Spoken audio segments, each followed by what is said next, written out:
অনিয়মিত কর্মচারীদের নিয়মিতকরণ ও সমকাজে সমবেতনের দাবিতে ত্রিপুরার অনিয়মিত কর্মচারী মঞ্চের রাজ্য ভিত্তিক কনভেনশন রবিবার অনুষ্ঠিত হল আইএমএ হাউসে। উপস্থিত ছিলেন মঞ্চের কনভেনার আইনজীবী পুরুষোত্তম রায় বর্মন এবং ত্রিপুরার অনিয়মিত কর্মচারী মঞ্চের আহ্বায়ক রতন দেবনাথ সহ অন্যান্যরা। আজকের এই কনভেনশনে সারা রাজ্য থেকে প্রতিনিধিরা অংশ নেন। গত 7 বছরে এই রাজ্যের একজন অনিয়মিত কর্মচারীকে নিয়মিত করা হয়নি।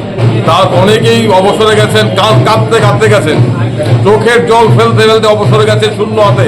এই বঞ্চনা, এই কান্নার অবসান করার জন্য এখানে আমরা লড়াইয়ের প্রস্তুতি নিয়েছি। আমরা 7 বছর অপেক্ষা করেছি।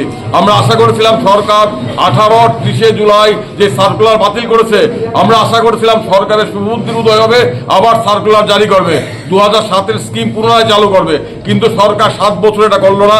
আমরা সরকারকে অনেক সময় দিয়েছি, আমরা অনেক ধৈর্য ধরে অপেক্ষা করেছি। আমাদের ধৈর্যের বাঁধ ভেঙেছে বলে আজকে এখানে অনিয়মিত কর্মচারীরা দলে দলে সমবেত হয়েছেন, দলবদ্ধ নির্বিশেষে।